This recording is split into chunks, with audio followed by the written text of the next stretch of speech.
Everyone, and bonjour à tous. I am Nyanashri Kulkarni, and it is indeed my honor to welcome you all to the virtual conference organized by Ministry of External Affairs, Indian Council for Cultural Relations, and Antarashtriya Sahyog Parishad.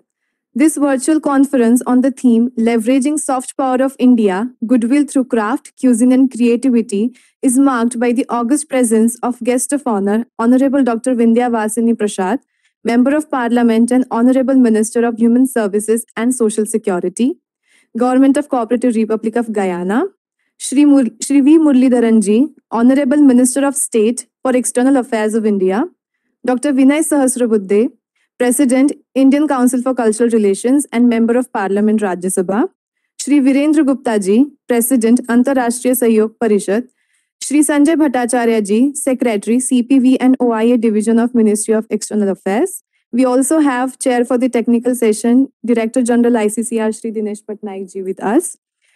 I once again welcome you all to the Western Region's inaugural session. I would now like to invite our chair for his opening remarks, Shri Sanjay Bhattacharya Ji, Secretary, CPV and OIA Division of MEA. He assumed the office of Secretary in 2020. He is responsible for the passport services, consular relations, and diaspora affairs. He oversees our relations with the Arab world and is Sherpa to BRICS and representative to Jal Jeevan Mission. Earlier, he served as ambassador of India to Turkey and ambassador of India to Egypt. As Joint Secretary South, he was responsible for crafting our Act East policy. He's also served as Deputy Acting High Commissioner in Dhaka and was involved in the conclusion of the historic land boundary agreement. He has also contributed a chapter on India and China New Directions in Indian Foreign Policy, Challenges and Opportunities in 2007, and India and Egypt New Partnership in the New Era in Asian Perspectives in the year 2017. It is indeed our honor to have you, sir, with us today. Over to you, sir. Thank you very much for that introduction. Delighted to be here. Shri Muralidharan Ji, Minister of State for External Affairs, Dr. Vindhya Vasini Prasad, Minister for Social Welfare and Security from Guyana, Dr. Sahasrabudhe, President of ICCR, Ambassador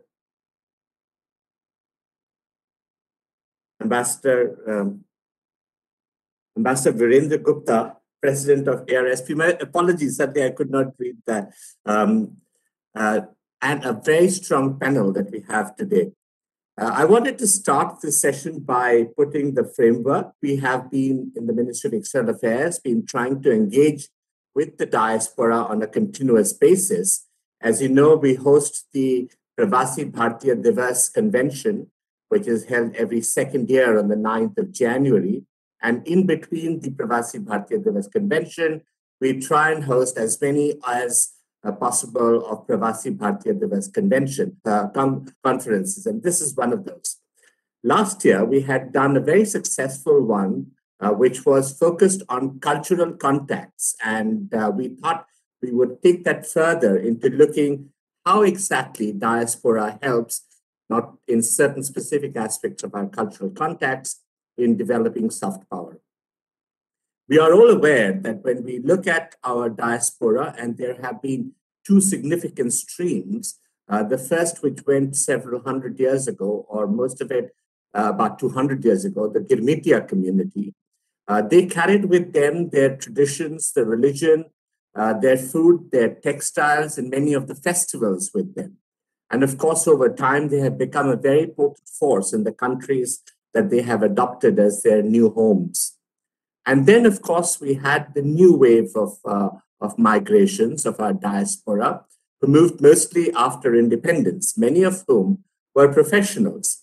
And therefore, they were in a position to monetize their skills and proficiencies far more adequately.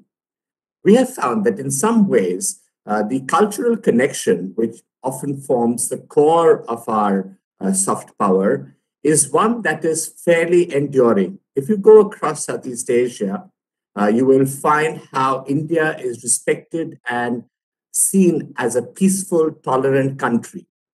I've come across communities from the Americas who had been part of the Kamitia community, and they have come over to Europe occasionally.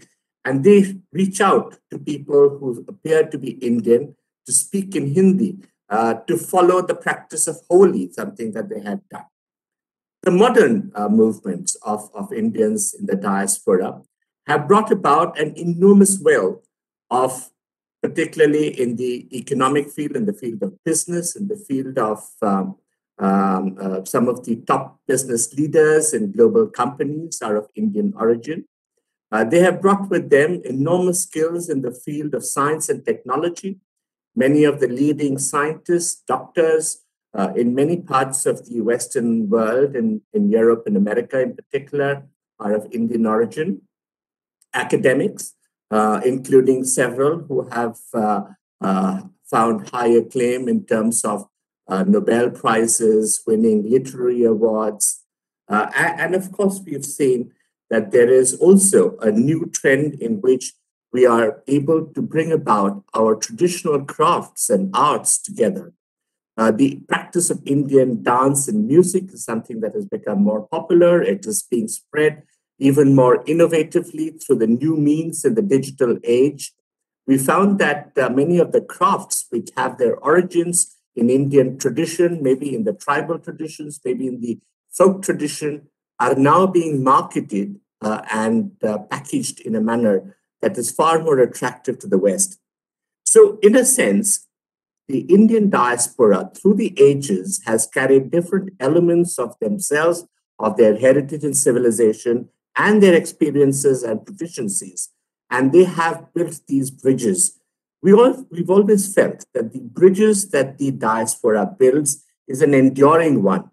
And this is one which helps us build a much stronger connect for them with their home country and their motherland, as also with the country where they're living, because they then become very able ambassadors in advocating the essence of India that is often not seen by many others who may not be as familiar. In that context, I thought it was extremely relevant that we try and build upon these bridges and see how we can leverage these further. For us today, the diaspora is of greatest importance. We would wish to continue with our policy of connect, care, celebrate, and contribute. These are the 4 C's on the basis of which our engagement with the diaspora is focused. And through these means, we would like to tap your minds to see how we can take this relationship even further, how we can use your forces that you have developed already to leverage greater advantage for the relationship between our two peoples. I must also mention that I'm extremely grateful to the Indian Council for Cultural Relations for coordinating this meeting. Dr. Sastra Budhe and the Director General Dinesh Patnaik have been at this right from the outset when we thought about it. We are also very grateful that they have collaborated with ARSP, and I'm very honored that Ambassador Virendra Gupta is joining us at this session, for they have this wide outreach in the diaspora community, which is absolutely invaluable. I'm also very indebted to our keynote speaker today, Dr. Prasad from Guyana. I look forward to the presentations that will follow immediately after this. And I'm also very eagerly looking forward to the panel discussion, because we have an array of people who are absolutely amazing. So I would like to hear what you have to say about how we build soft power. Thank you very much. I sincerely thank you, sir, for your insightful remarks. Moving ahead with our conference, I would now like to invite Sri Virendra Gupta ji, President Antarashtriya Sahyog Parishad. He has served as an Indian diplomat for over 38 years, including a posting at Indian Mission to the United Nations in New York. He has served as Indian ambassador to Tanzania, West Indies, and South Africa. He has also worked as Director General at Indian Council for Cultural Relations and Deputy Director General at IDSA. At ARSP, he is devoted to engage with large number of overseas Indians to promote goodwill and understanding among people through nurturing people-to-people relations. So please join me in welcoming Shri Virendra Gupta ji, for his introductory remarks. Well, thank you very much. I begin with extending my warm greetings to all the participants in the conference, those who are going to be presenting at the session today. Uh, Many of them are very accomplished chefs, artists, and while we can theorize about role of PIOs in propagating and promoting Indian cultures, it is quite interesting to hear from them about what led them to uh, their present profession, their excitement, the challenges, and their aspirations. So I think in many ways the panel that we have comprises of very many young and talented artists themselves. In that respect, it is quite unique. I also want to greet the dignitaries present. Uh, our guest of honor, Dr. Bindya Pasini Prasad, Honorable Minister in Guyana, our own Minister of State for External Affairs, Shri Muralidharan ji, Secretary of the Overseas Indian Affairs in the Ministry of External Affairs, Shri Sanjay Bhattacharya ji, Dr. Vinay Sahasrabudhe, Member of Parliament and President of ICCR, and Dinesh Patnaik, who's currently the Director General of ICCR. So I welcome all of you. This conference, firstly, I also like to thank MEA and ICCR in having invited ARSP to be part of this very important initiative, very important conference. This is a follow-up of the previous large conference done on role of diaspora in promoting Indian culture abroad.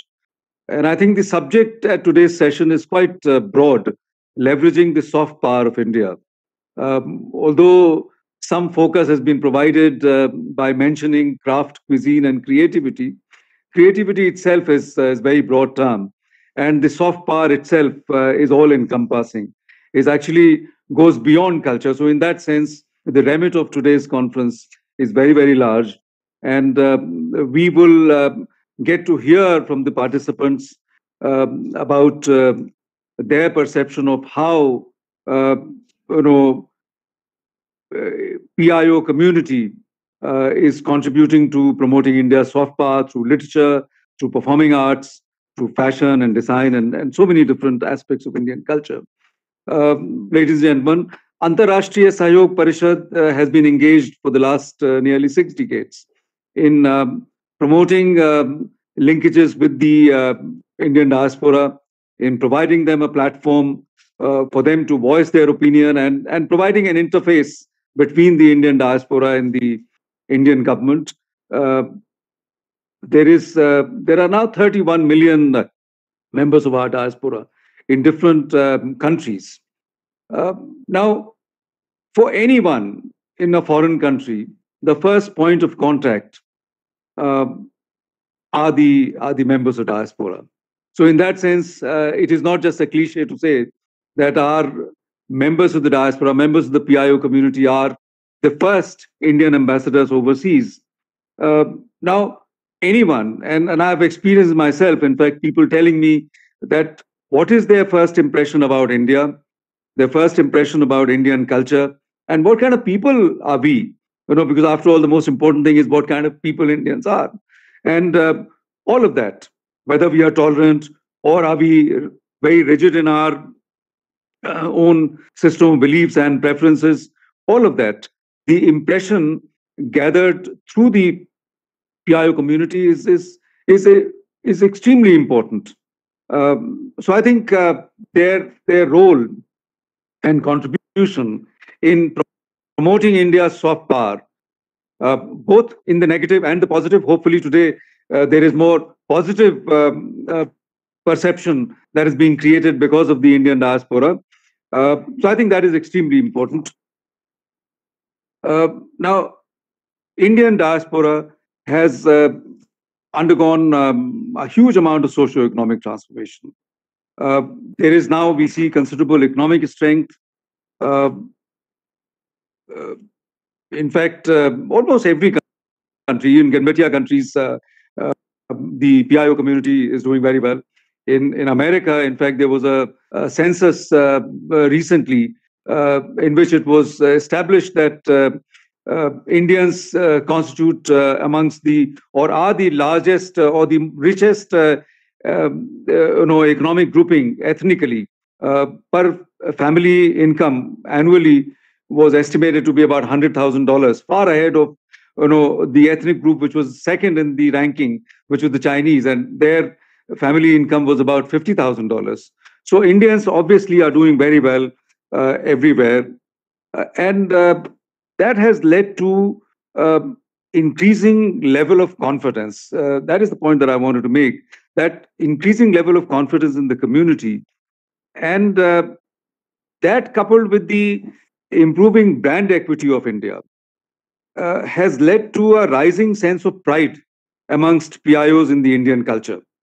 Now, there was a time, and I can relate to it by my own experience in Trinidad, when I was told that some decades ago, the Indian kids who were given a tiffin by their mothers, Indian food, they would not have the courage to eat it in the presence of their friends. They would go to the bathroom and eat their Indian tiffins because they were too ashamed of showing their Indian food to their peers.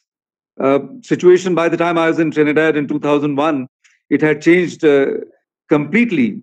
And PIO community was not only very, take great degree, not only use their own food themselves, but also invited their guests and invited their friends to partake of the Indian food. So I think Ambassador Gupta, Ambassador Gupta, we are unable to see you. So there is a slight. Would you be able to finish it fast? Because when you are doing it online, it becomes difficult without being able to see you. So all right. I request you to. I was told that there was some problem in the. But anyway, I'll try. Now, this led to greater assertiveness on the part of the PIO community in their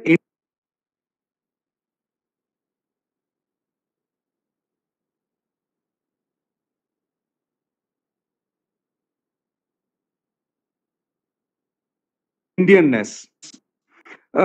And similarly, it saw manifestation. Ambassador Gupta, we'll have you also saw. Ambassador Gupta, there is a problem of communication. We'll have to terminate now, and we'll move back to you later on during the discussions. We'll just move to the next one because there is a problem of connectivity. Thank you, sir. All right. Okay. Now I would like to request our technical team to kindly play the keynote address by Shri Dr. Vinay Sahasrabudhe ji, President ICCR. So Dr. Vinay Sahasrabudhe is a nationally social worker at heart, a researcher cum student of political science and a trainer in democracy by profession and a parliamentarian by elevation. As a member of Parliament, Rajya Sabha, Dr. Sahasrabudhe represents the state of Maharashtra since July 2016 and currently is also the chairman of the Parliamentary Standing Committee on Education, Women, Children, Youth and Sports. Besides, Dr. Sahasrabudhe is founding Director General and Vice President of Rambhav Malgi Prabodhini. So without taking much of your time, I will request team to please play his keynote address. Namaskar. Distinguished ladies and gentlemen gathered at this very important conference, let me at the outset begin by expressing my sincere gratitude to the Indian brothers and sisters living in countries across the world representing India and also in their own way working as ambassadors of goodwill. Connect with the Indian people living abroad has always been the priority of the government of India, and in line with this policy initiative, the Indian Council for Cultural Relations, Bharatiya Sanskritik Sambandha Parishad, takes pleasure in welcoming you all to this prestigious international conference on leveraging the soft power of India.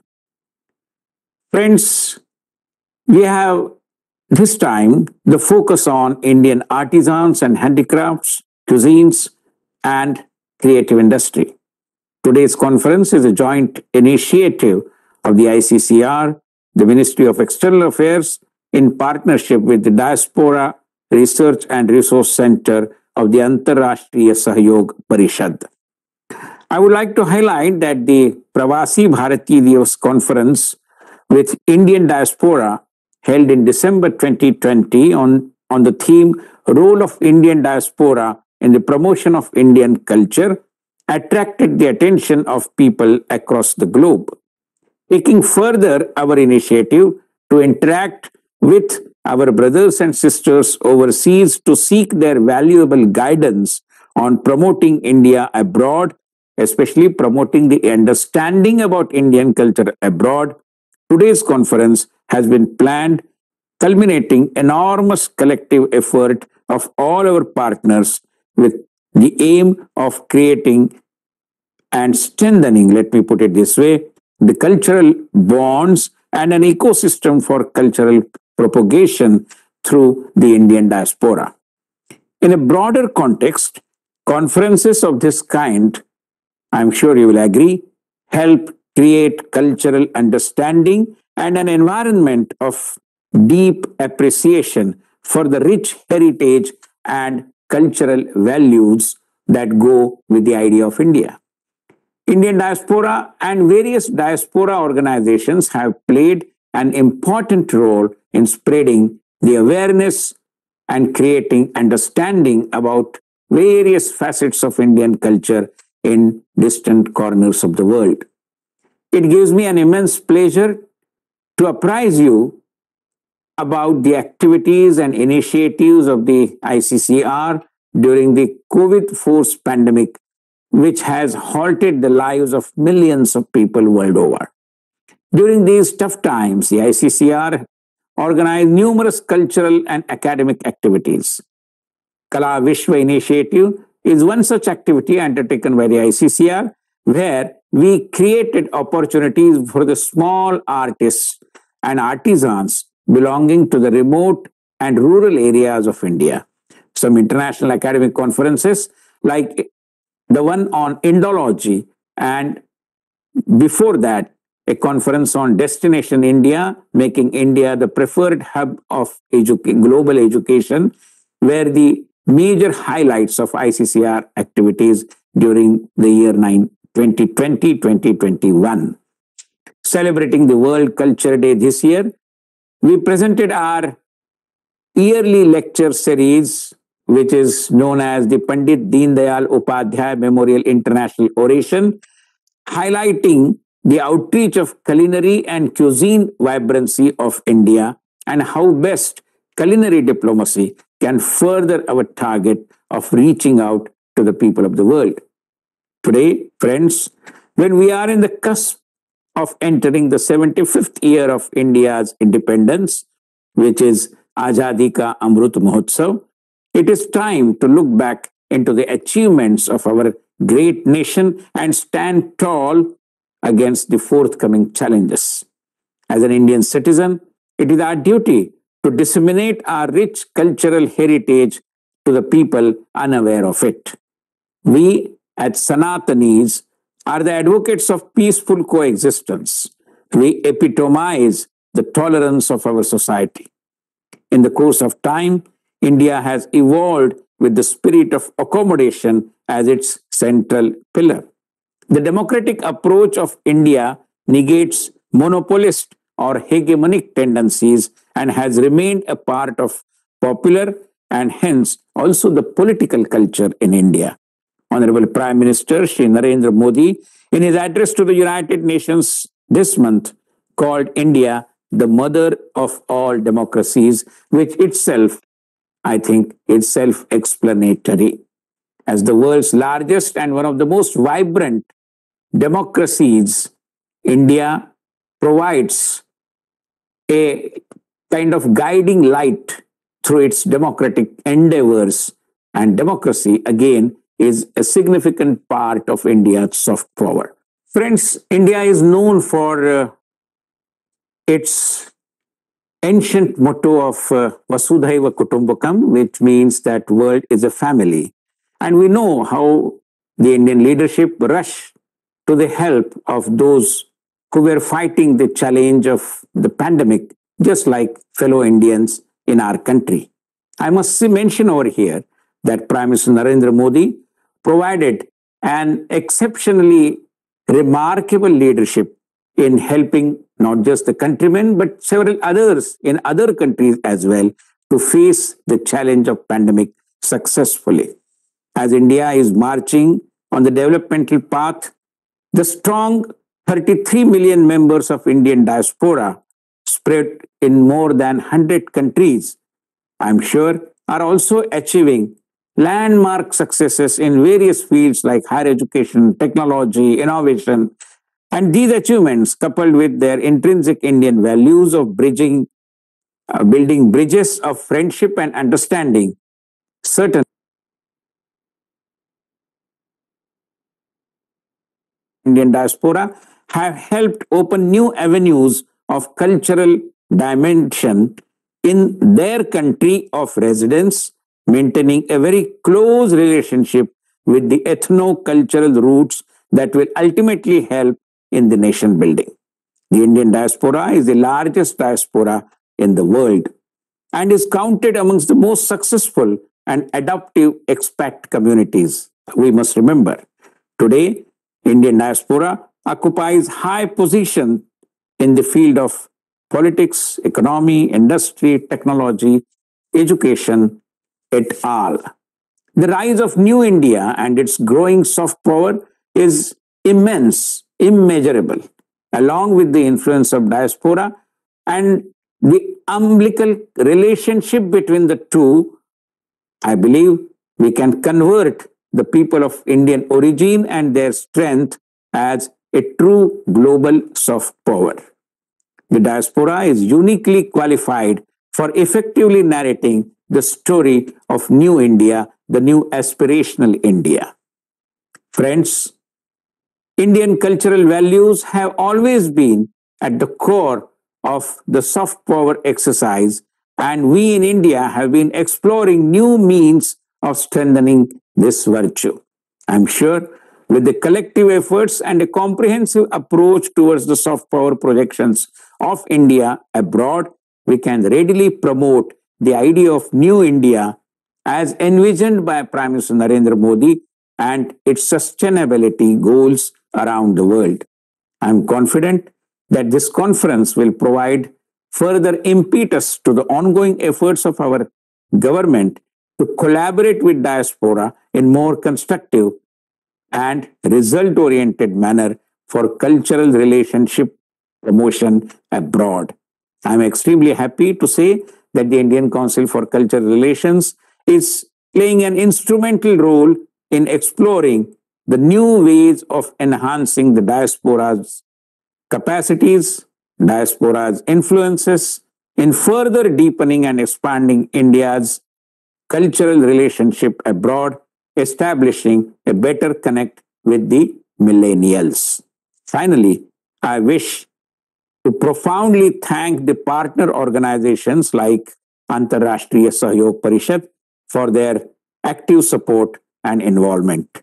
Once again, I congratulate the organizers and all the delegates who have virtually taken part in this conference. Thank you very much. Bharat Mata Ki Jai.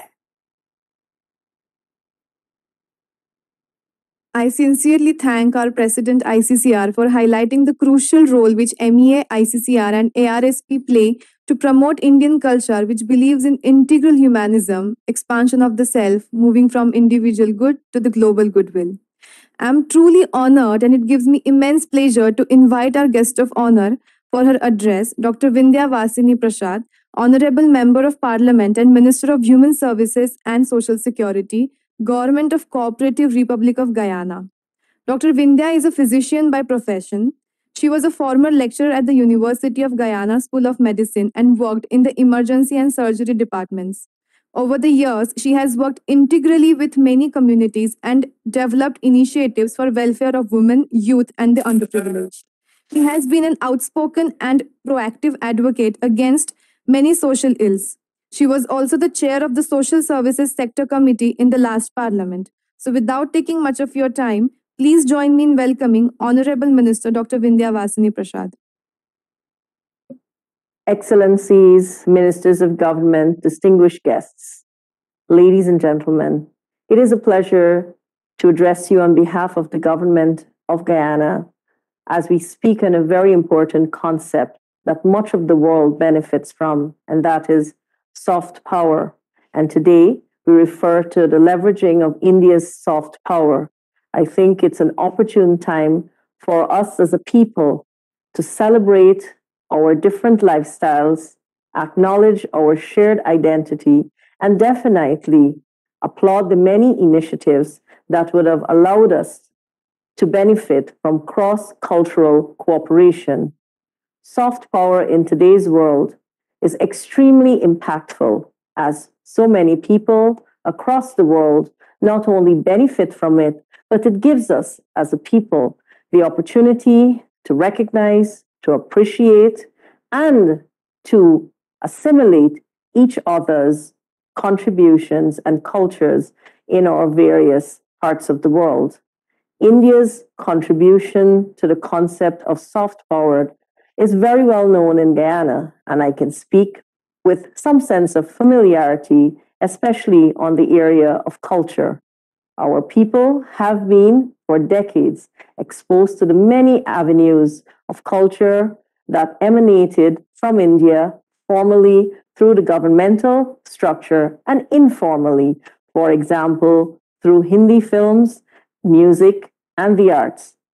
Through the cross-cultural cooperation that exists between India and Guyana, we have benefited as a country through technical knowledge and advancement from ITEC, and also through the propagation of art forms and cultural areas, which would have been integrated into our cultural landscape. I'm very happy that today I'm able to speak on this, as Guyana is a very diverse and secular country, and no matter where you go across the country, you will see facets of the contribution that comes through the soft power of India. Our culinary landscape is heavily populated with Indian dishes, and while Guyana has added its own distinctive, peculiar touches to Indian dishes that would have been brought by our foreparents to this country, equally so, you can see authentic Indian dishes being represented in our culinary menu in various ways. In addition to that, fashion, the garment industry would have benefited significantly from forays by designers and other areas of cooperation from India.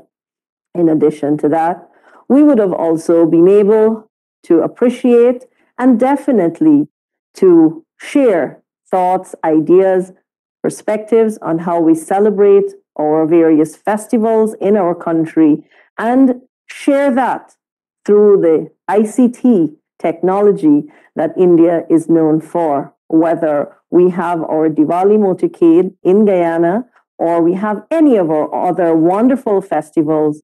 I'm sure you will agree with me, we do see that level of shared culture that exists between the countries of India and Guyana. In addition to that, there are many areas that I can highlight. Yoga has taken the world by storm. Religion is also very important in our country, and we see that shared religious ideals that exist between the countries of India and Guyana. In addition to that, one of the key areas where Guyana would have benefited significantly from India's soft power exchange would be in the area of education. The Gold Scholarship, where thousands of students across our country are currently benefiting, is one such avenue where we continue to have that shared experience and that harmonious existence between the two countries.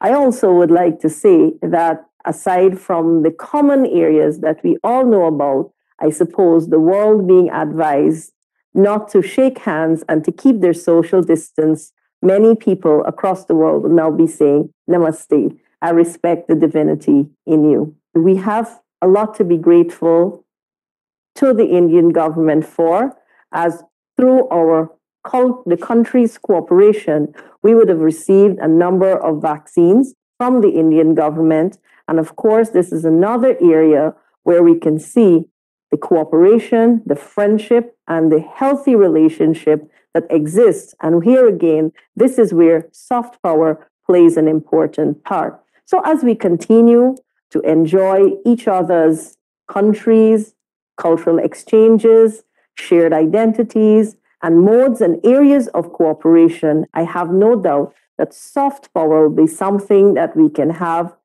fixed in all of our arenas for a long time to come, because this is an area that can be seen as non-controversial but beneficial to so many people, no matter which country they're from.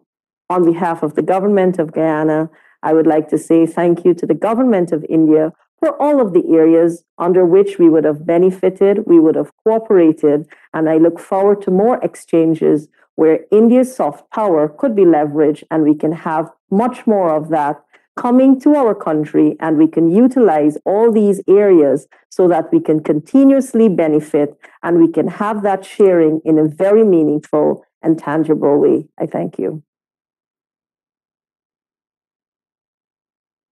I sincerely thank Dr. Vindhya for highlighting the India-Guyana cooperation.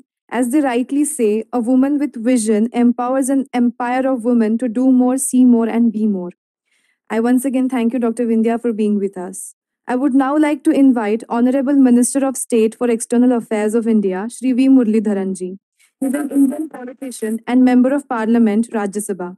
He began his political career during national emergency, and since then he has extensively worked for the welfare of the people. He was the 8th state president of BJP in Kerala.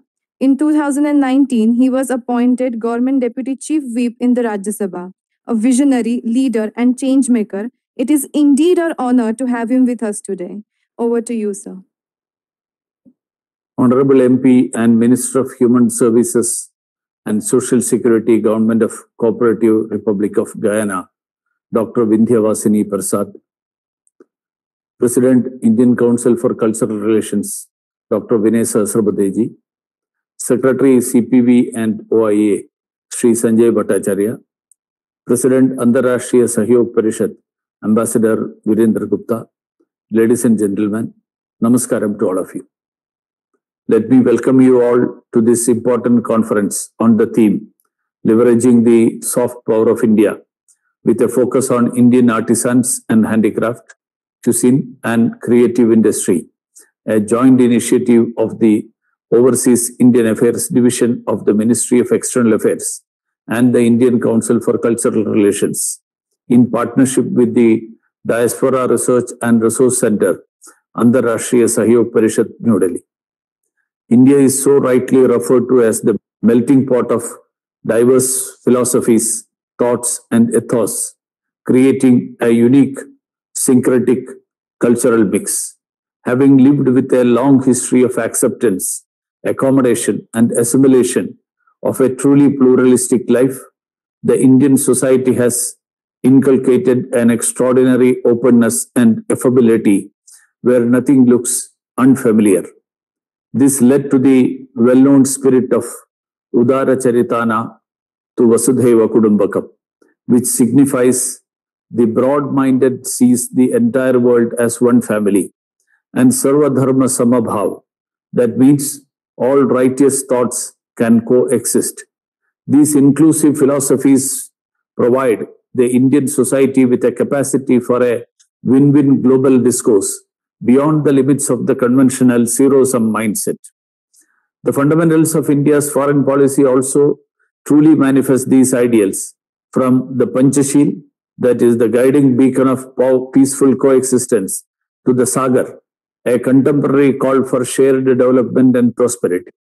Similar sentiments govern India's non-reciprocal and recipient-driven development partnership program.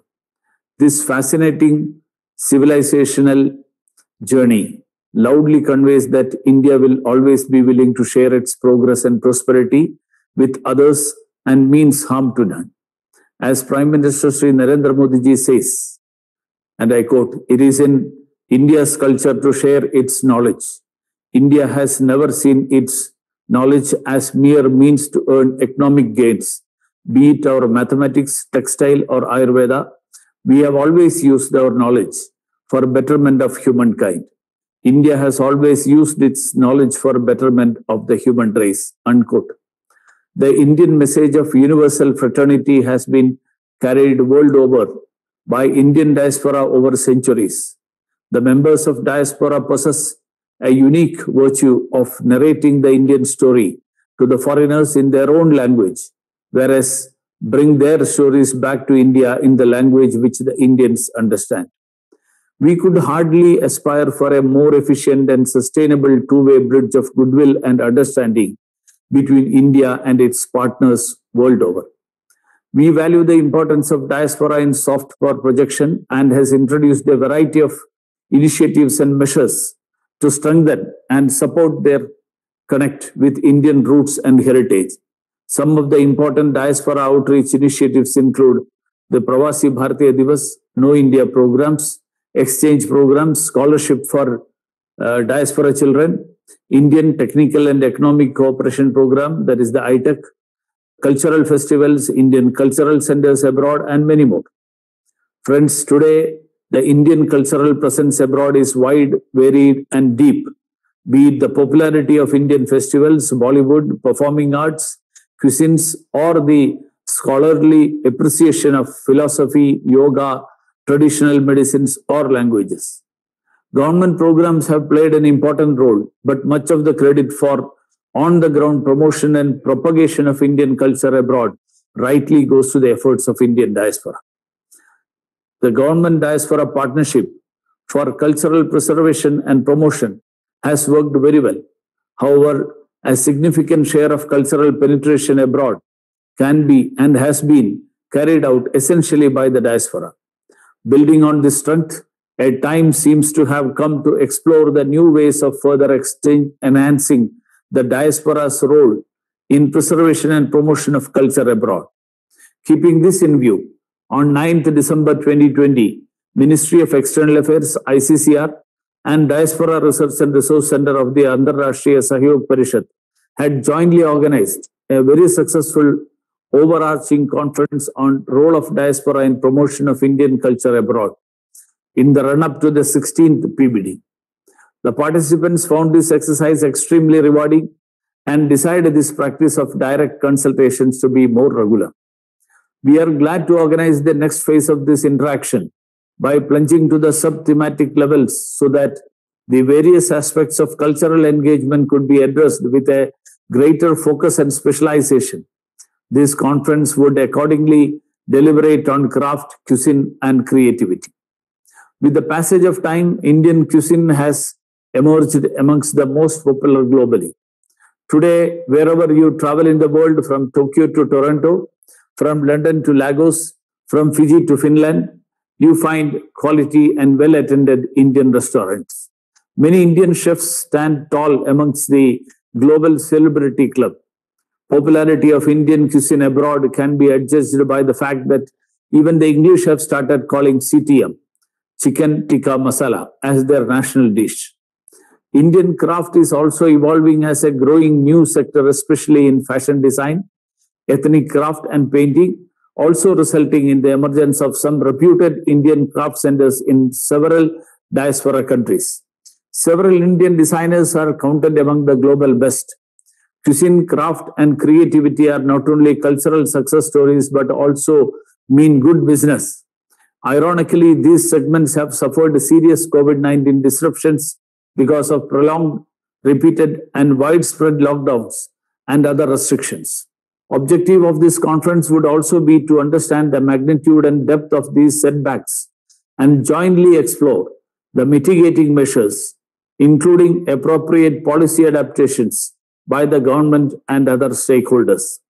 In the session, we will look forward to listening to your frank ideas and assessment for further refining the relevant policy tools for continued collaborations. It is also important to deliberate upon why Indian cuisine, handicrafts, and creativity are different from other countries? What makes these particular and prominent? Friends, finally, I wish to profoundly thank the partner organizations for their support and all of you for your valuable time. Thank you. I express my heartfelt gratefulness to Sri V. Muralidharan ji for his address. Before we move to the technical session, I would like to thank all the distinguished guests and panelists who joined the East as well as the Western region session earlier this morning and now who are there with us. So for the technical session, I would like to introduce our Director General, Shri Dinesh K. Patnaik ji. Shri Dinesh K. Patnaik ji is a career diplomat of the Indian Foreign Service with experience of over 25 years in a variety of interesting and challenging assignments. He has served in Indian missions in Geneva, Dhaka, Beijing, and Vienna. At headquarters, he has served in the Europe-based External Publicity, Africa, and the UN Division. Shri Patnaik ji has also served as the Deputy Chief of Mission at the Indian Embassy in Vienna from 2009 to 2012. I can go on and on, but due to short of time, I would like to hand over to Shri Dinesh K. Patnaik ji for the technical session. Thank you very much. That was necessary. We need to shorten it because we need to listen to our panelists more than listening to other people. So we will start off. Good evening and good morning or good afternoon across the world. What we are going to do today is we are going to discuss how do we leverage soft power in particularly the fields of craft, cuisine, and creativity. Now, creativity is a all-encompassing word. We are looking at everything from dance to music to fine arts to sculpture. So essentially, the field is wide open. We have a very panel of experts. I will keep on introducing them as we go along. And these are people who have made a mark for themselves globally. And like the minister said before, these are our true cultural ambassadors, people who are taking Indian culture across the world, making not only a name for themselves, but also for the country. So we are going to discuss in this segment how the diaspora, particularly the diaspora who have been very successful, how can they help leverage India's soft power? Now, if you look at it, soft power, and we discuss it all the time, the length, breadth, and depth of India's soft power is huge. I mean, sometimes I sit down and try to compare it with some other country of equal size or equal breadth, whether it's China, the US, Europe. And there is the length and breadth of our culture thing still astounds me. I mean, I still don't know where to finish. I mean, look at anything. You look at dances. I mean, you have what? Bharatnatyam, Odissi, Kathak, Kathakali, Manipuri, Mohiniyattam, Kuchipudi, Yakshagana. I mean, you look at numerous dance forms, each of them separate. And then the folk dances. I mean, there are so many. Music, you look at it, whether it's Hindustani or Carnatic, but also everything from Baul to folk songs to Bollywood to temple songs to bhajans, kirtan, Sufi, Qawwali. I mean, I can go on and on music. And when you look at art, you look what we have Madhubani, Patachitra, Varli, Tanjore, Gond, Kalighat, Phad paintings, Kalamkari. I mean, just somebody has to stop me, otherwise I keep on going on this. Or even on toys, you have Channapatna toys, you have Tanjavur dolls, you have Nirmal toys, you have Kinnal toys, you have textiles from Sambalpuri, Banarasi, Kanjivaram, Vandani, Pashmina shawls, chicken curry, you have work of everything. Anyway, I'm going to put a stop to going on and on because we can talk a lot about the length and depth of India's culture. But despite this tremendous cultural heritage of ours and the art forms that we have not been able to penetrate world markets to the extent we should. We are still at the periphery of world markets. We are not at the center of world markets. Maybe because our products are made for the common people. They've actually evolved from the lives of the common people, from community-based things. They're not seen as premium products.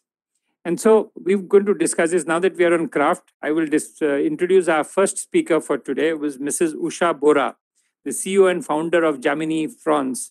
She's an entrepreneur of Indian art and craft, MBA from IIM Ahmedabad. That's what I expect IIMA means. And a marketing executive at L'Oreal. She started her own brand, Jamini, which is a home decor and accessories brand. And she's actually put together the best of French design and the best of Indian artisan products. And today she's taking her art all over the cross, not only in food pop-ups in Paris, store pop-ups in New York and Bordeaux, and culture troops all over the place.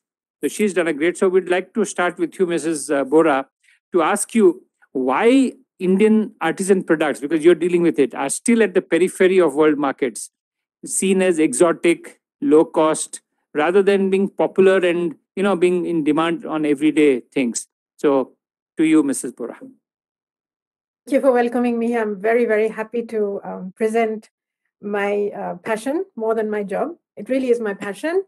And I have a little presentation that the technical team has if they want to put it forward. Otherwise, I can start by answering your question directly.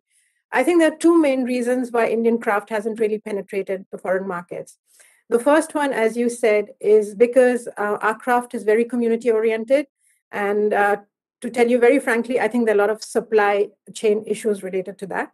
We don't have a guarantee of consistent quality, timely deliveries, and that's very difficult for anyone like me, for example, to deal with. That's the first reason, which is more related to India.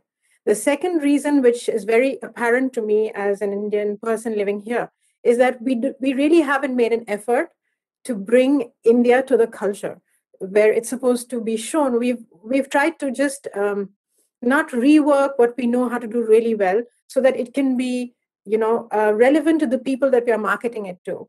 It's not enough just to show an Indian dance. It has to be relevant to the person who's watching it. What does it do to them? How does it make their lives better? What does it teach them? So I think these are the two things that we haven't been focusing on very strongly. And I think we need to do that to make our products really, really relevant and popular across the globe. I think that's my answer. I hope it answers what you meant to ask me. Thank you, Mrs. Bora.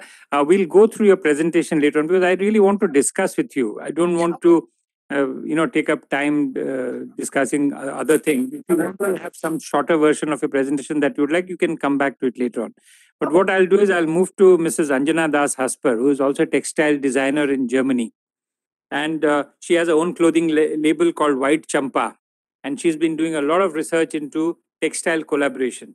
But here again, I'll ask you, given the large amount of Indian textiles and the gamut of Indian textiles, why is it that even today, textiles as in Indian products are still not at the center?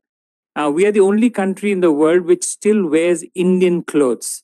If you look at any other country in the world, on their daily wear, they don't wear their own national clothes. They only wear it on occasions. But we are the only country in the world which wears national clothes to work.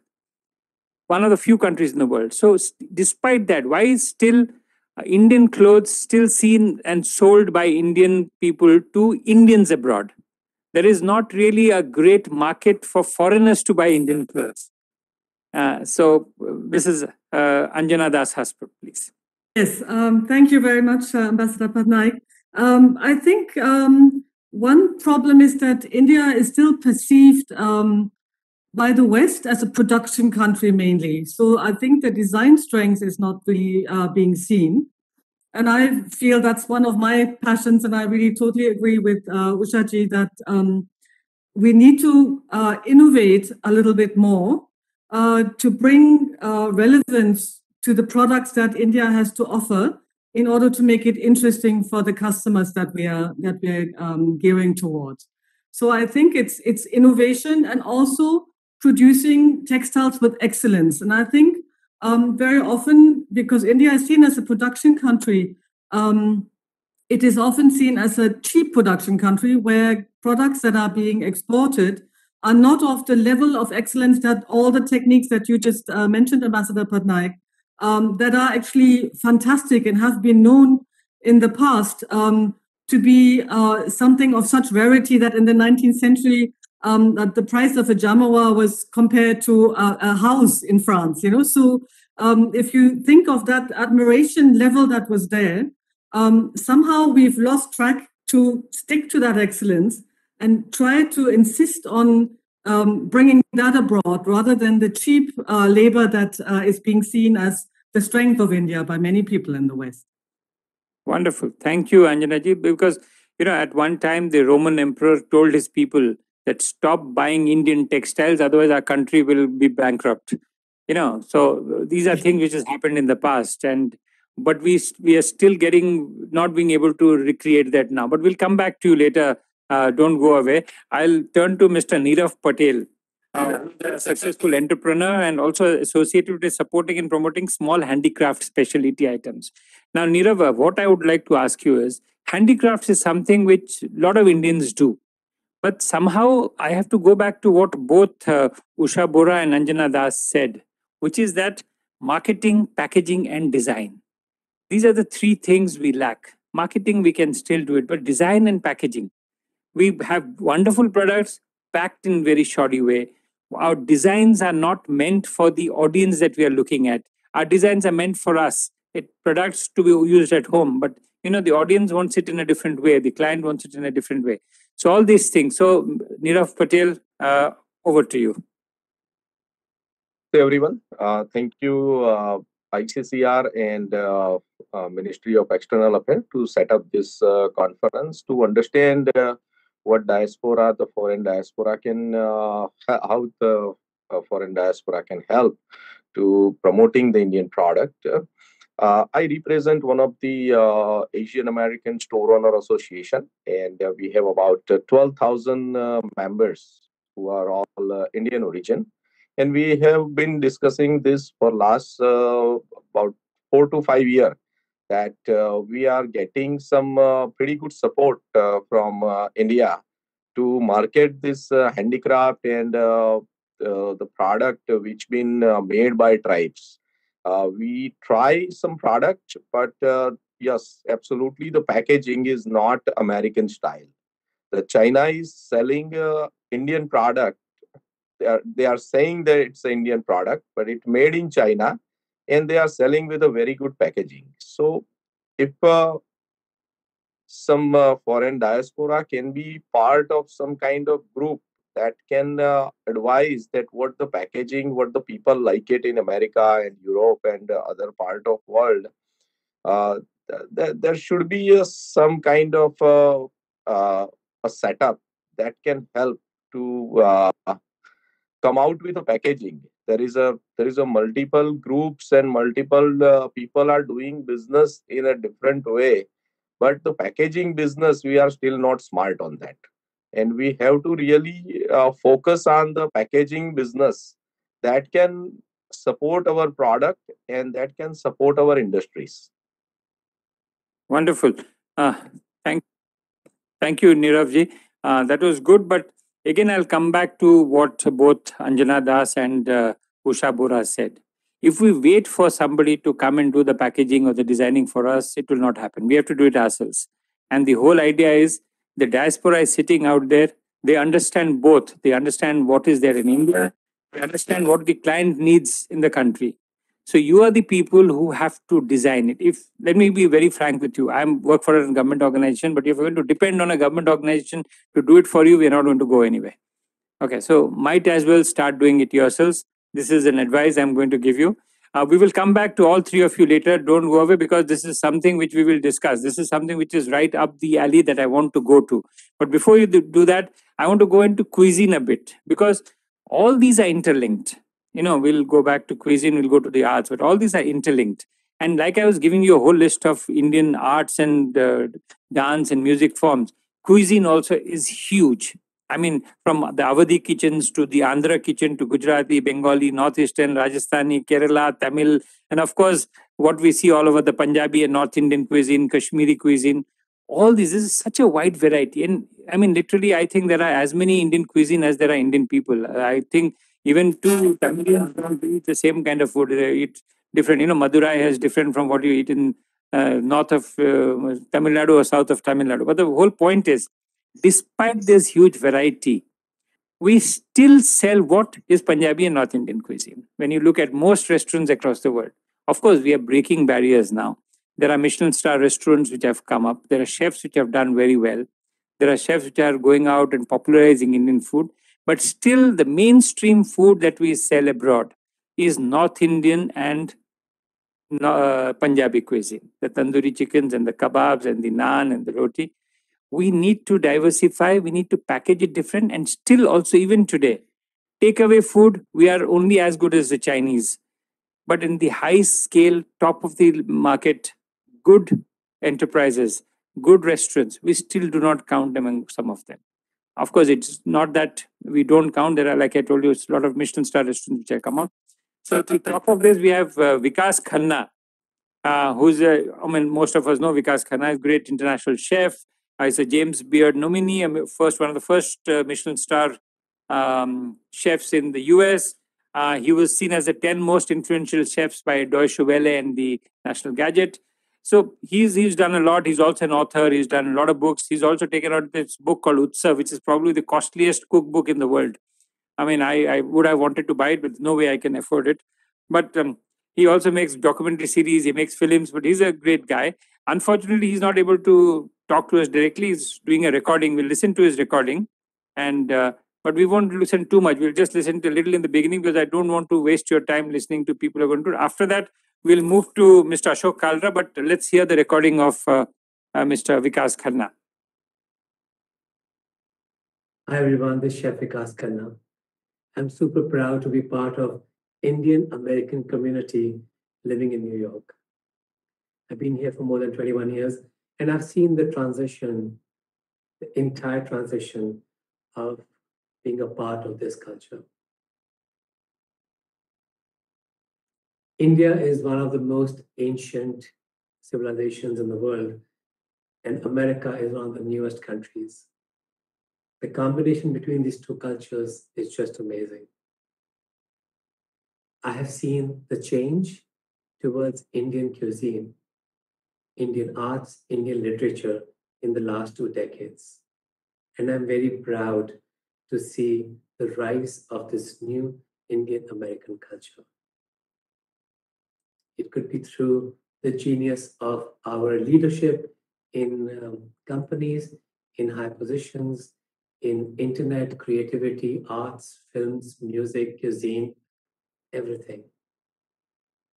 And it is amazing to celebrate the small step victories every single day. Indian cuisine has come a long way. A long way. There was a time when I came to New York, it was very hard for us to get the highest quality Indian produce. Today, everything is available to us in America. I would say it's still work in progress, but we've done pretty well. From being obscure, where no Indian chef had ever won a Michelin star, to have this kind of platform and stage. No, that was Vikas Khanna. Thank you. And Vikas has actually put again that same thing, that availability of Indian products and the fact that Indian cuisine has moved from obscure to being somewhat center stage, because there's only few people like Vikas who have done it. Still, the large variety is still not Vikas Khanna quality, but hopefully we'll get there. But more than that, given the fact, what did he say? He said there are a large number of Indian who are at the top level in many companies. But yet, I don't find large-scale catering being done of Indian food. Indian catering is done for Indians. I don't see weddings of foreigners having Indian catering food. They will cater their own food. I don't see Indian catering reaching the stage. Indians can get Chinese food, Thai food, everything. But I don't see Chinese or Thai or Europeans or Americans doing catering of the big events from Indian food. We will come to Mr. Ashok Kalra, who's a hotelier, and he passed out from Pusa Institute. He did his hotel management here. But more than that, he's opened the first Mughal Mahal restaurant in Kuwait in 1987, and now he has 11 branches with 450 people. But more than that, he does banquet catering to monarchs, presidents, and heads of state from 44 nations. So the point is, we have to get into catering. Indian food has to become something which is for the palate of everybody. It's still unique to people who, either Indians or people who want to have it as a side thing, not to go into flying places or to go into top restaurants to eat Indian food. So, Mr. Ashok Kalra, over to you. What is your opinion? Yeah, good evening, Your Excellency. Well, nice to be a part of this very important virtual conference. And I will just start, give you answers in between. You just mentioned that we should enter into the catering business. Yes, you are absolutely correct. When I started my business in 1985, this was the good Indian food and catering was lacking in Kuwait. And that time I used to work for Hilton as executive assistant manager.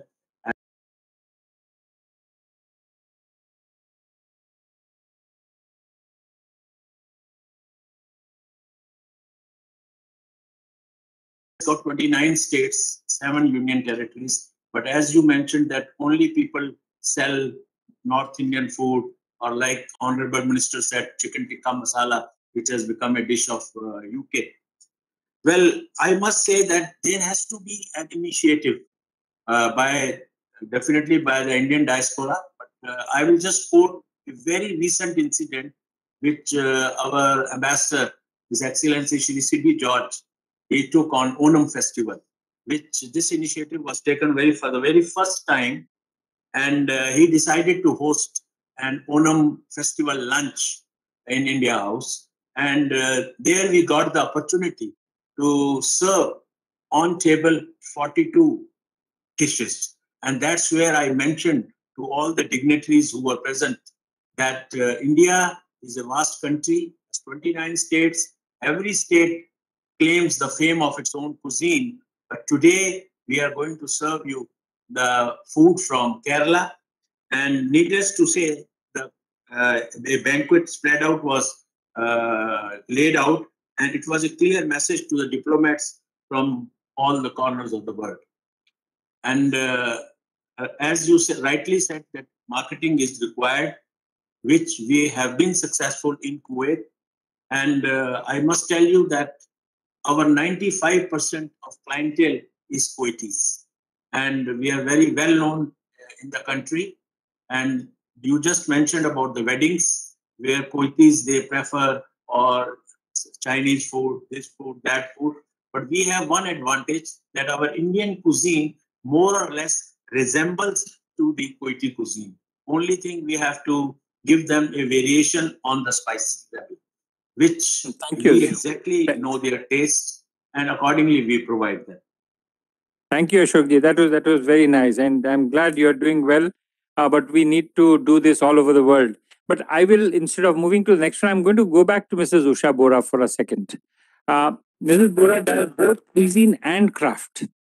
And I've always wondered, why is it not that our restaurants, which do so much business across the world, even if it is at a low level, why are there not places where our craft is sold? You know, because when people come in to eat Indian food, why don't you have craft all over the place? Why don't you have your saris, your designer dresses, everything with a restaurant? I mean, this is something which I thought was natural, and a lot of people do it. If you look at it across the world, bookshops, craft, cuisine, dresses, artifacts, handicrafts, all these should be part of a setup where people come in. So, Mrs. Bora, just for 2 minutes, your ideas on this. Yeah, so a very good point. It is happening. It's a slow movement. It's not very common. It is happening in France. I don't know about the other countries. Again, there are two reasons. I think the supply chain is completely different. Somebody who specializes in cuisine cannot be a specialist in craft. So one has to choose their priorities. And if I were to do cuisine full time, I would not be able to do it. So for me, I use it as a lever to talk, to educate people, to bring more excitement into the whole process, and to get them into a really immersive experience. But one has to figure out which one are our priorities. That's the basic business rule.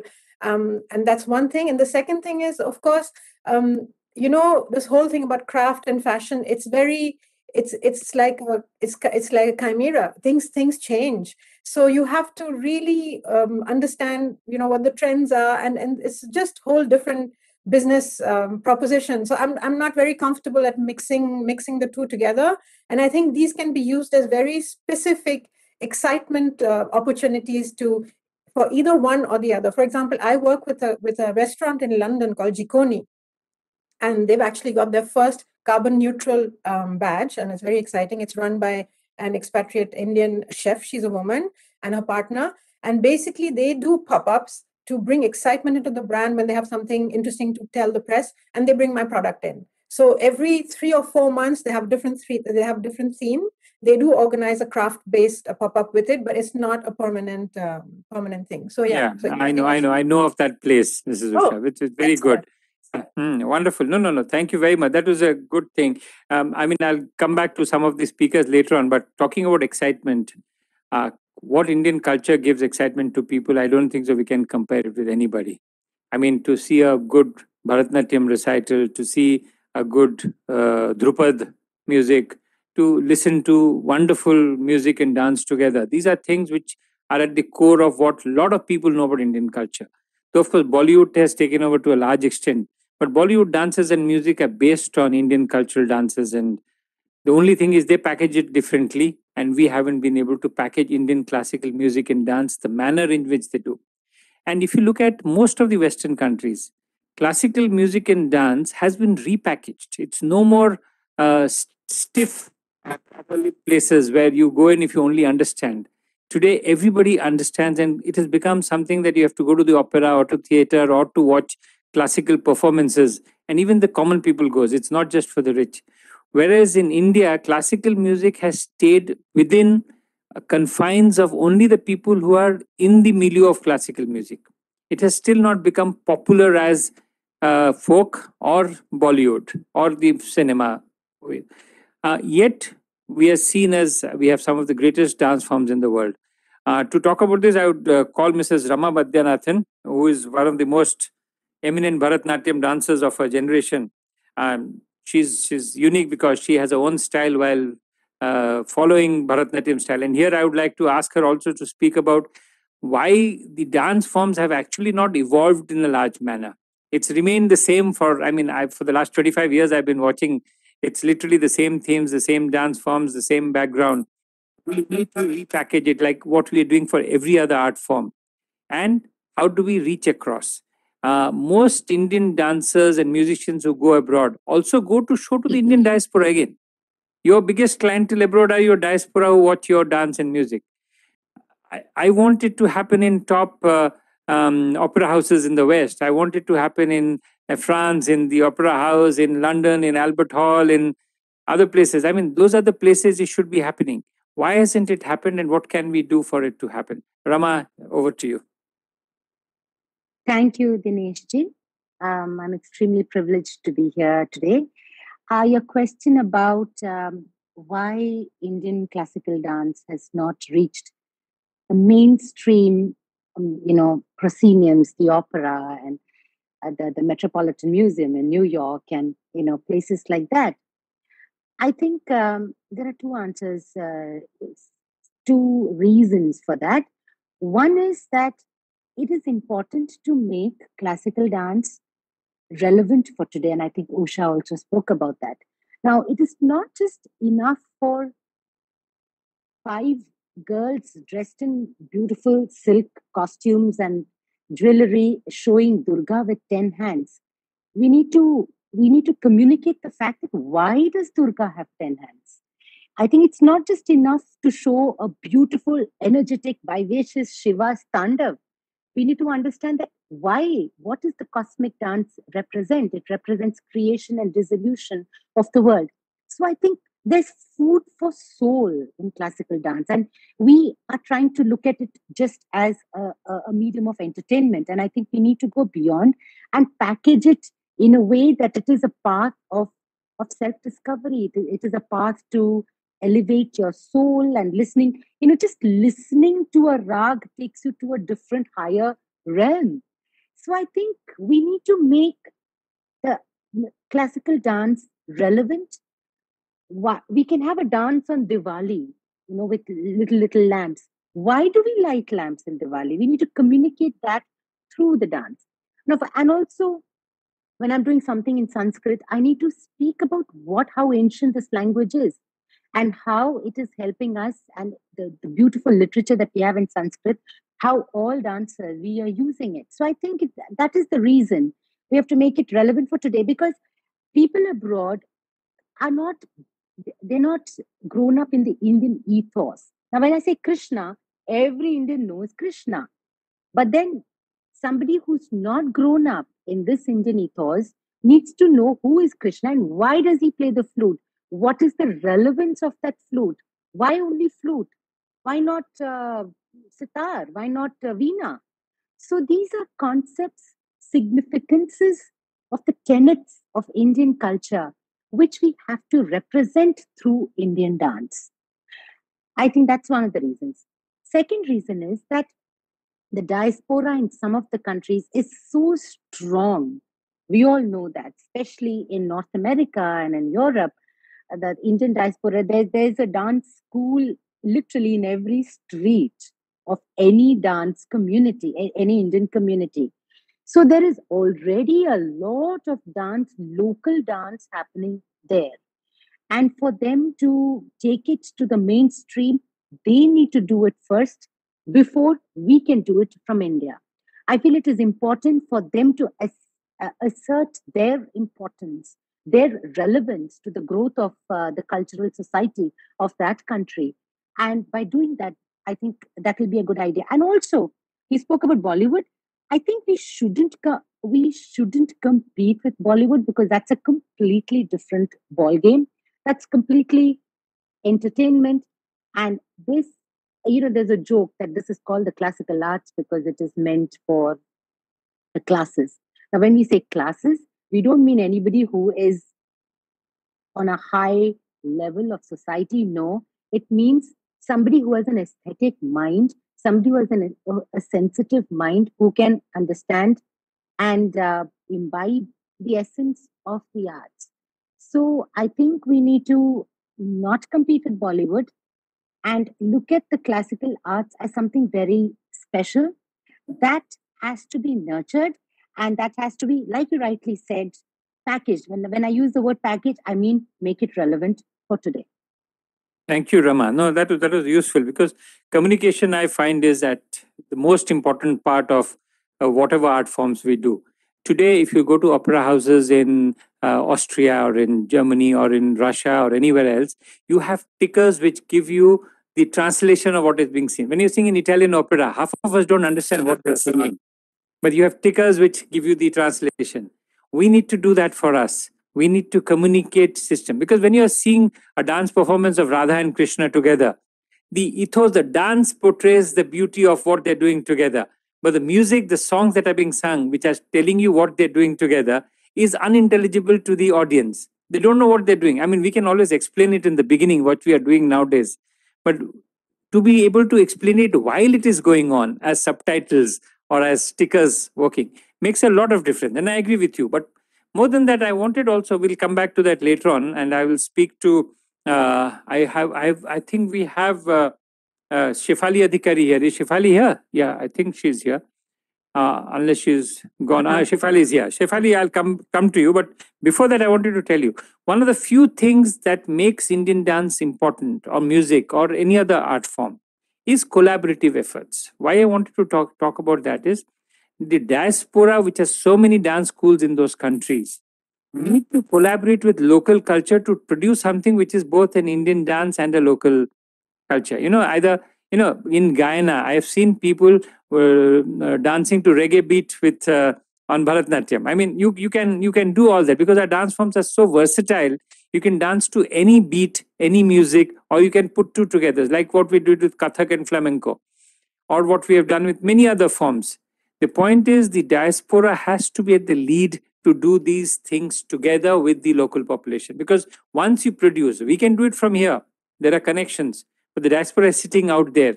They're both in touch with the Indian cultural roots as well as with the culture of that country.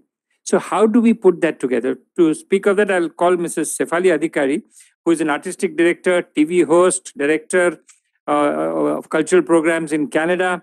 I mean, we can talk about a lot. She's a 4-time recipient of the award and recognition by the House of Commons for multiculturalism, etc., etc. To sum it up, she's a cultural person who does a lot of events and TV shows. So, Shefali, over to you on this. Thank you very much for the introduction and warm welcome. And I have been intently listening to all the speakers provide such excellent deliberations. Well, in today's world, it's not the size of a story that wins, but who tells a better story. And I believe the culture and heritage of India will always remain a land who tells a better story, be it Ayurveda, yoga, or even Bollywood for that matter. Now, I'm a Bharatanatyam dancer myself, but I'm also leading with Unique Dance Studio, which is Bollywood, and it creates a fusion between classical interactions with the Indian music. The reason we are doing is when we're moving towards India 75 and creating brand India, we also need to focus on the youth, non-Indians, and first-generation Canadians. I'm from Canada, so I'll speak about the first-generation Canadians here. They often felt like outsiders in a culture that was meant to be their own. I spoke to a student and she said, I just don't have the necessary prerequisites. In addition to my mediocre Hindi, I only sometimes know what's happening during an Indian wedding ceremonies. I can't tie a sari or roll around roti that would instantly puff on the stove. So it was only our heritage and skin color that was most of the way how Caucasian classmates and friends and colleagues saw them as Indians. So it doesn't matter how long you have been in Canada for, you always feel one foot in and one foot out. And for some of them, Bollywood movies like Devdas or Kuch Kuch Hota Hai or even Slumdog Millionaire were their way in. And to that aspect, Bollywood is taking a certain aspect of Indianness and Indian culture around the globe. The most fundamental level of soft power is about winning the hearts and minds of people. And using this point of impact, I did, as I mentioned, I founded this unique dance studio where the East met the West, where the first generation Canadians could use the medium of Indian folk dance to construct, express, own, and share their South Asian diasporic identity. And I think one deliberation that I would like to offer is to devise means to collaborate with universities around the world on the G2G basis and focus on first generation and non-Indians to create international understanding and platforms. Like, for instance, every foreign university in the city can hold one yearly Indian event promoting their heritage. It could be culinary, it could be Indian cinema, yoga, garba, anything that could build up. That build-up would create a massive attention of local media, blogs, and powerhouses. Brilliant, Shefali. That was exactly what I expected. And I'm glad you told about Bollywood because I'll go back to what Rama said. There's no competition with Bollywood. And if you look at around the world, even classical music in the West is not in competition with Hollywood. They have carved a niche for themselves. So why can't classical music and dance in India do it? I mean, a Yanni can give a conference at Schönbrunn Palace in Austria and get 5,000 people to come and watch him. He does classical, whatever. The point is for us to package. I mean, all of us, when we are talking about all this, we are coming down to the basic fact. Our culture is wonderful, diverse, huge varieties, really wonderful things, but we haven't been able to package it. We haven't been able to design it properly. We haven't been able to market it. Now, like I told you in the beginning, if we wait for governments to do it, it's not going to happen. So we are looking at the diaspora because you are the people in touch with both, like I told you, with the we in India, the culture we have, and the packaging abroad, whatever has been packaged abroad. So we have all these together. So you are the ones to do it. But here again, I'll tell you, like supposing there's a movie hall, it's showing movies. Why aren't that places? I mean, Shefali said cultural events. Every university, you should work to have one cultural event, an India Day every year. Every community should have an India Day wherever possible, where you bring in everything from art, textiles, dance, music, theater, whatever, cuisine, everything put together. Why is it done? Who has to do it? It has to be the diaspora. So what I'm going to open it up to all of you is, what do you think we should be doing? Is there some concrete suggestion each of you has? And I'm going to start with you again in the same sequence. I'm going to start with Anjana first, because I have already asked Usha a question, and so I'll start with Anjana. Is there any idea you think is worth doing which can actually promote this? And you don't have to do only with textiles. Think of culture as a whole. Anjana, over to you. Yeah, I think the spirit of change, innovation, and modernism has to come into the design aspect of any cultural interaction that we have. So I feel that in order to reach the audiences that we are gearing towards, which is, and I'm a first generation German Indian, so I can very well understand what Shefali was saying. I think it's really important that we change a little bit what is being offered. I think it's not enough to say it's only the packaging. I think it is actually the content of what we offer that has to undergo that process of innovation. For me, that means that in my field of fashion and textile, it's not enough just to say that we take our age-old designs and we keep them. I think we keep the essence of our crafts, of our skills, and we allow innovation to happen so that it will be attractive for someone who might not even understand that it's Indian, but it can then become explained in a way that is sort of getting a new meaning. So I think that in order to reach a new audience, we have to innovate ourselves and be open to change. I think that's the main point. No, that's good. We need to do that, because unless we change, so we are all the time coming down to the same thing about design and marketing. So Nirav, I'll go back to you. What is it that we can do in communities? I mean, the diaspora community is very strong. We're talking about 32 to 33 million diaspora abroad. And if you really look at it, that's like a country size of Malaysia or Saudi Arabia. It's huge. I mean, it's suddenly when you say 32 million, it doesn't seem very big, but it's bigger than Kuwait and as big as Saudi Arabia or Malaysia. So what can the diaspora do more to promote Indian culture? And what is it that they need? Nirav, over to you. I will tell you about our plan, what we have done, and what we are going to do in next 2022. We are going to set up a big expo, which is going to call the India Expo in 2022 in Chicago. Actually, I have invited Honorable Amit Kumarji. He was a Deputy Chief of Mission USA, and now he's taking care of the Midwest part. But I have invited him in one of our expo. He has given us about, he says, I will be there for an hour, but finally he spent almost half a day in our expo. It was a retail business expo, and we have about 5,000 vendors. And he has seen that how we are promoting the product to the US market, where only the buyers and the sellers will be there. And we want to set up this kind of expo, India Expo in US, in Chicago, because Midwest is one of the biggest market where the whole Central America, South America, and North America, they come to, those are wholesalers and those are the sellers. They are the only one who come. It's not open for the public. And we have a database of over 600,000 buyers.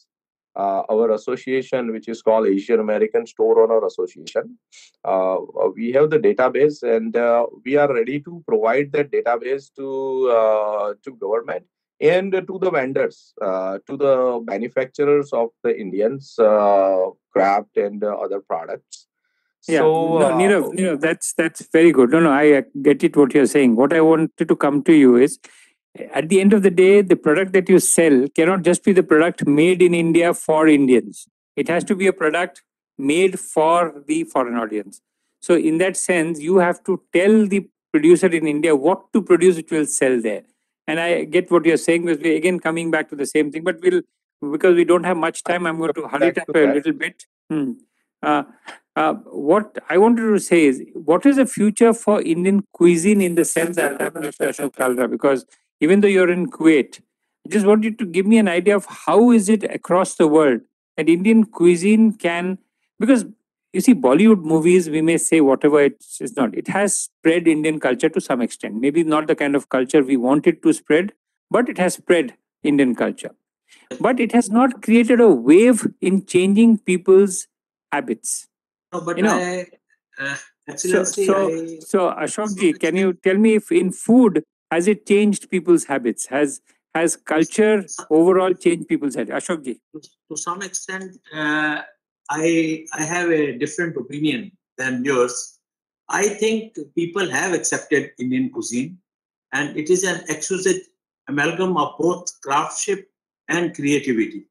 So, as far as our Indian cuisine in this part of the world is concerned, Middle East is very well accepted and very well appreciated. And whenever we get a chance, the preference is for the Indian cuisine. And as you said, overall, throughout the world, I have a hotel in US. Now I have a request, a Ramada hotel. I have a request from the local Americans in Cedar Rapids to open up an Indian restaurant over there. But as you know, with limited immigration, these problems, I'm still not been able to do that. But as far as our Indian cuisine is concerned, is very well accepted all over the world and very well appreciated also. It's only how we present that. Okay, there are a little bit of hiccups. Yes, I do agree. But we have to really push, and that's what we did in Kuwait. I can quote you one very good example of recently. We had an Made in India exhibition just last month in the Embassy of India, and it was the pure initiative of our Ambassador Shri Sigri George. So it was a challenge to all of us, and to celebrate the 75th independence anniversary of India, we were able to lay out 75 feet long buffet with 75 different dishes, excluding salads and papad, chutney. These are not the items, these are all extras. And this was really the talk of the town, where all the diplomats, senior Kuwaiti officials, including the undersecretaries of different ministries in Kuwait, they were really surprised and they really appreciated that. So as far as our cuisine is concerned, we are Thank you, Mr. Kalra. I completely get it, and I agree with you. Indian cuisine has become popular across the world. My point was simply this: is that in many places it's still low level. I mean, people, it's not very high level. In Kuwait, I'm glad you're doing it high level. Again, the second part which I wanted to come, but I don't have much time, is that there are really not many foreign chefs who cook Indian cuisine. Always we face a problem with Indian cuisine because we have to send Indian chefs there, and immigration doesn't allow us most of the time to send Indian chefs. So, till foreigners don't learn Indian cuisine, it's still not a world cuisine. I mean, we can cook Thai and Chinese ourselves, but for anybody else to cook Indian, you need an Indian chef. But well, I can only say people who are running Indian restaurants, they have to take the initiative. And that's I agree. I agree with you. Rama, I will just come to Rama, Vaidyanathan and Shefali one after another. Just tell us to just make Indian classical music, dance. I mean, we're not talking about Bollywood here.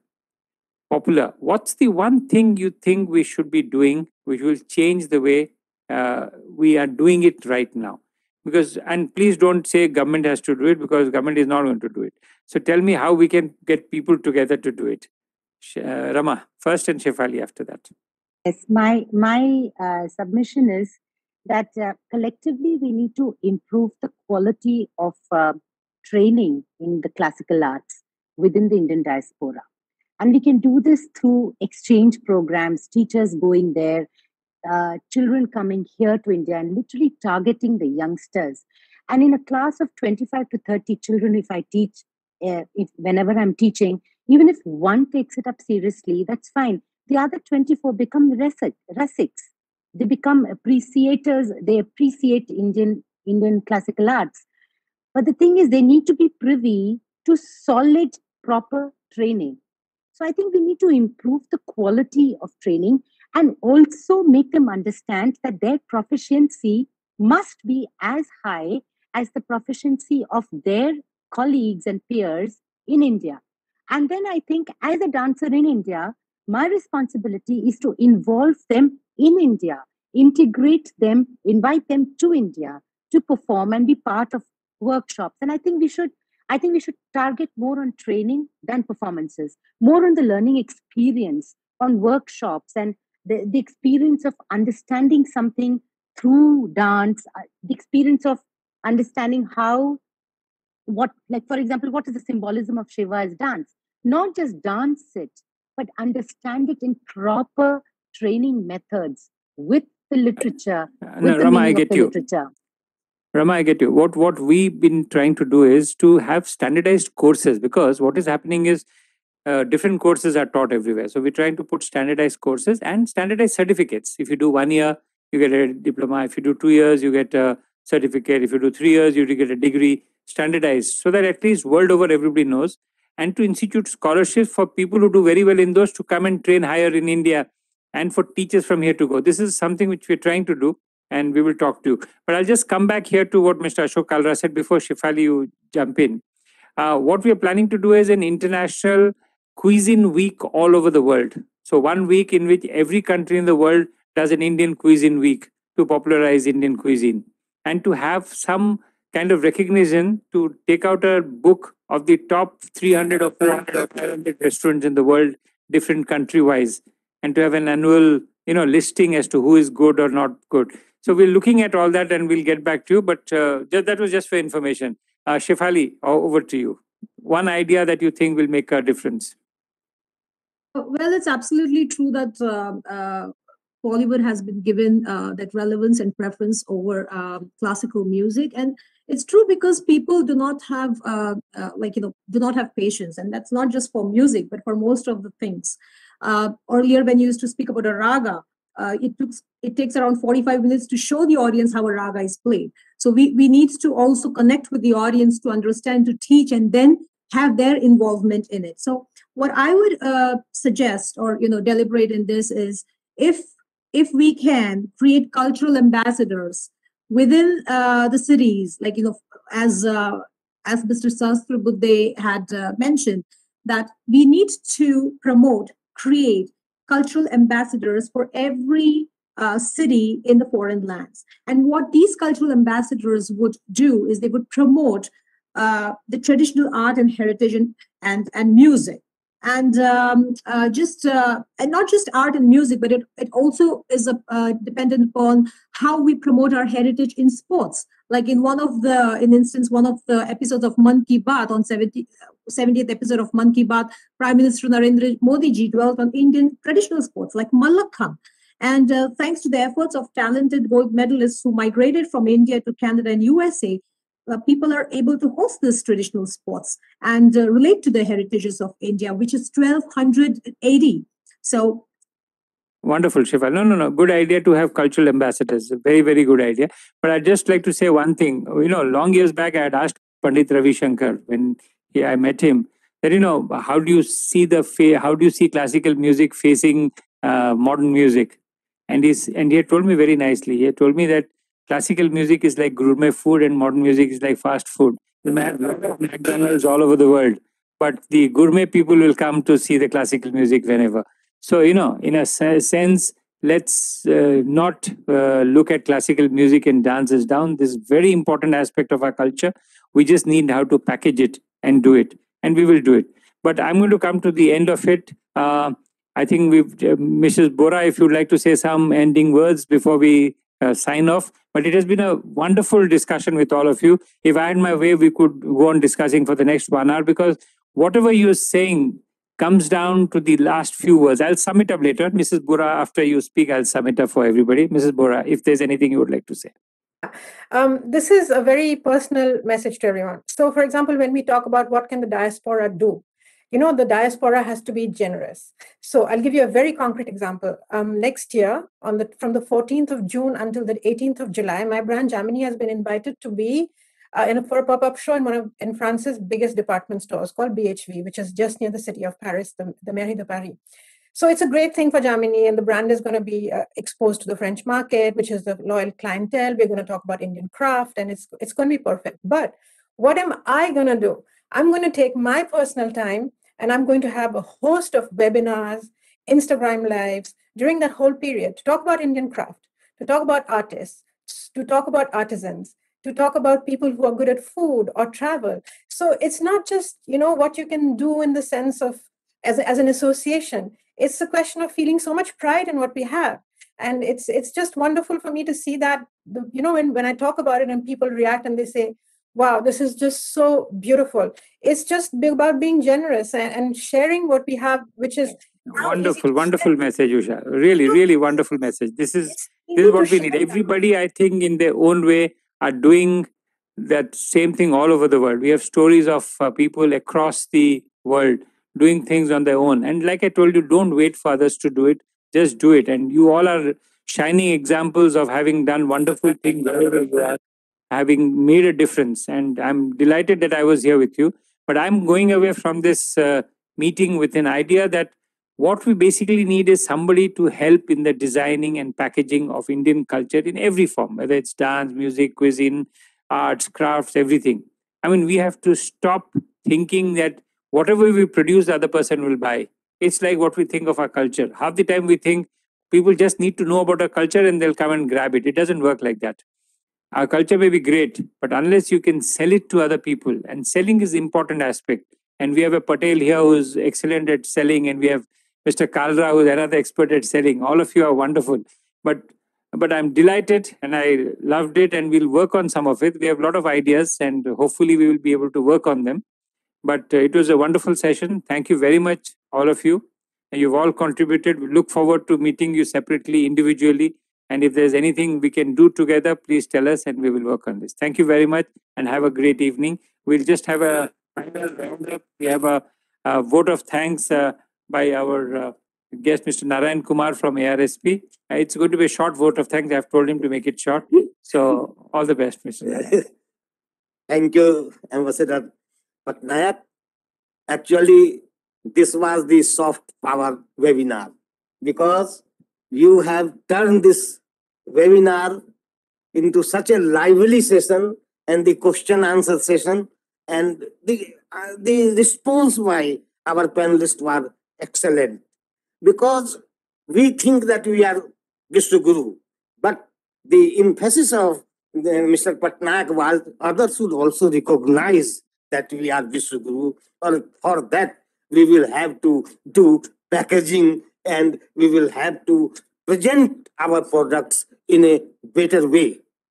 But I just wanted to add that this cuisine has political connotation also, because you see, during the election of American president, we have the Samosa Club, and Samosa Club identifies Indian voter.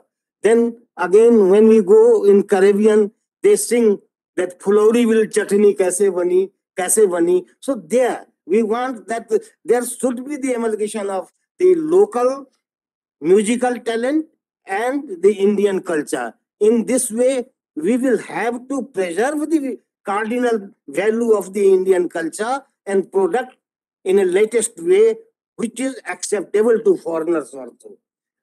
Friends, I have seen that ESKCON or Hare Ram, Hare Krishna group is propagating our cuisine, our craft among the foreigners, and they are doing good work. We can take lesson from that, and it's a very good suggestion that we should organize a week all over the world, and we should just propagate our craft, cuisine, and creativity. As far as creativity is concerned, language and culture is there.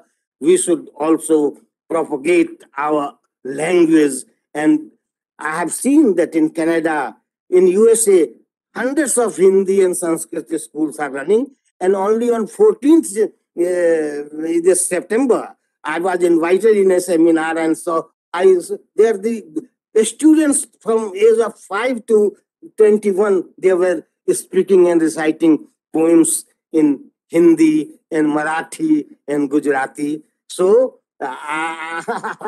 as this has been the wonderful session conducted by Dinesh Kumar Patnaik, and you had also liberty to say what you think from your heart and from the experience.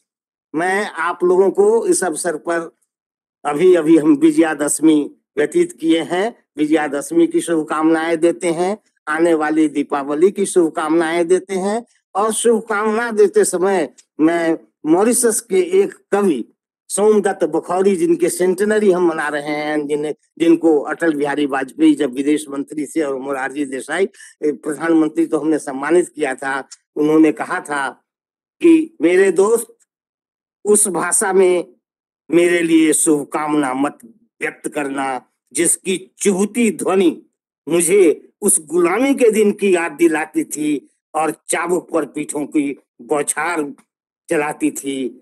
उस भाषा में मुझे शुभकामना मत देना। तो मैं सोमदत्त बखौरी और आर्ट एंड कल्चर को प्रकट करते हुए, क्योंकि मॉरिशस में लिखा है कि अगर आपकी भाषा गई तो आपकी संस्कृति भी चली जाएगी, तो हम अपनी संस्कृति में सारे विकास करें, लेकिन भारतीय संस्कृति के मूल तत्व को सुरक्षित रखें।